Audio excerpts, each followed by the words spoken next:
Hello guys, welcome back to my channel. কেমন আছো তোমরা সবাই? আশা করি সকলে খুব ভালো আছো, আর আমিও খুব ভালো আছি।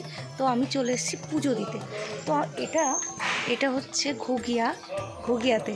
তো পুরো লোকেশনটা তোমরা একটু দেখো, আশা করছি তোমাদের ভীষণ ভীষণ ভালো লাগবে। জায়গাটা ভীষণ ছমছমে, তো তোমরা দেখো। এটা হচ্ছে মন্দিরের মেন গেট। তো এটা না একটা কোনো মানে কি বলবো, একটা গ্রামের মন্দির না, এটা একটা বাড়ি।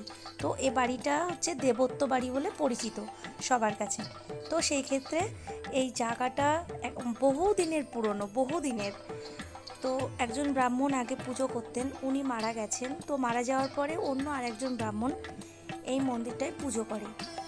তো দেখো, পুরো মানে ছমছমে গা ছমছম করা একটা পরিবেশ, দেখেই মনে হচ্ছে সত্যি প্রাণটা পুরো জুড়িয়ে যাচ্ছে।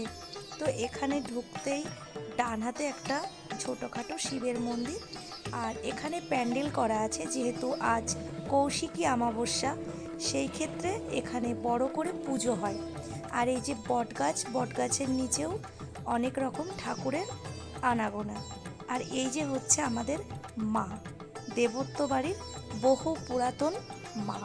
তো মাকে তোমরা দেখেই বুঝতে পারছো, সত্যি মায়ের চোখ দুটো এত সুন্দর।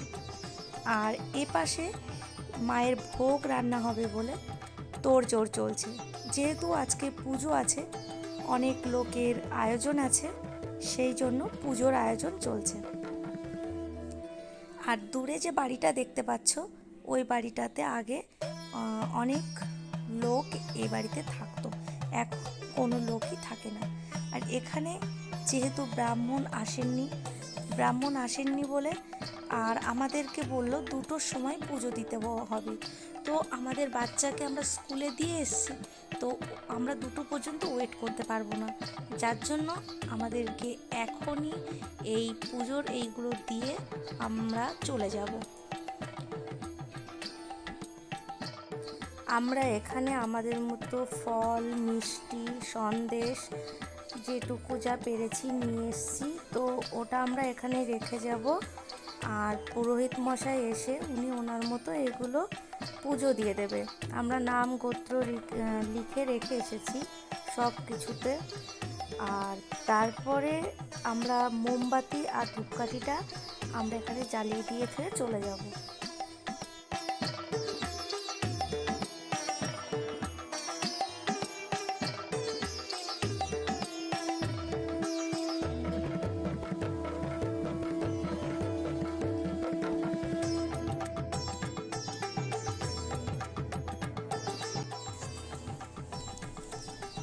তো এখানে প্রথমে ধূপকাঠি আর মোমবাতি জ্বালিয়ে নিয়েছি।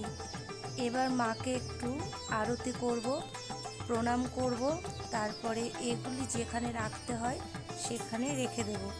যেহেতু আমরা পুজো দিতে পারছি না, তার জন্য শুধু মোমবাতি আর ধূপকাঠিটা এখানে জ্বালিয়ে দিয়ে যাচ্ছি। তো মাকে এখানে আরতি করা হয়ে গেছে। আর পাশে তো শিবের আর একটা মন্দির আছে। তো আগে আমি এখানে মোমবাতিগুলো জ্বালিয়ে নিই। তো এখানে তোমরা দেখতে পাচ্ছ অনেকগুলোই মোমবাতি আছে। তো আমাদের পাশের বাড়ির ওরা জ্বালাতে দিয়েছে, তো আমিও আমার বান্ধবীদের ছেলেদের উদ্দেশ্যে, তারপরে আমাদের আরও যারা যারা পরিচিত আছে 2-1জনের জন্য আমি মোমবাতিগুলো জ্বালিয়ে দিচ্ছি। তো এবার আমি সাইডে যে শিবের মন্দিরটা আছে ওখানে যাব ধূপকাঠি আর মোমবাতি জ্বালাতে।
তো তোমরা সবাই দেখলে চারিদিকটা এতটা সুন্দর আর এত শান্ত পরিবেশ।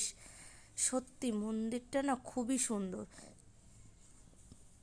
তো এখানে শিবের মন্দিরটা খোলা রয়েছে, আর এখানে বটগাছের এখানে নিচে অনেকই মূর্তি আছে। যেমন এখানে দেখো শিবের মূর্তি আছে, এই যে লোকনাথ বাবার মূর্তি আছে, আর এখানে এই যে অনেকগুলো শিব ঠাকুর আছে। আর এই যে সাইডে এই যে ছোট্ট নারুগোপাল উকি দিচ্ছে, কি সুন্দর গাছের উপরে শুয়ে শুয়ে উকি দিচ্ছে। তো সত্যি ভীষণই সুন্দর লাগছে দেখতে, সবটা মিলিয়ে সত্যি খুব সুন্দর, অসাধারণ জায়গা। তো যদি তোমরা চাও কেউ এই মন্দিরে আসবে তো আসতে পারো, ভীষণই ভালো লাগবে।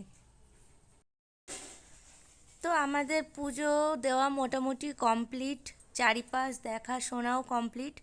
আমরা এবার বাড়ির দিকে রওনা দেব।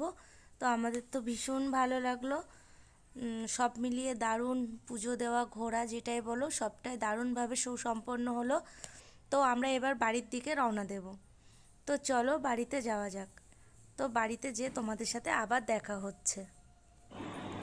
তো এখানে আমি বাড়িতে চলে এসে গরম গরম লুচি ভেজে নিয়েছি, লুচি, ছোলার ডাল, আর এখানে ডিমের অমলেট আছে।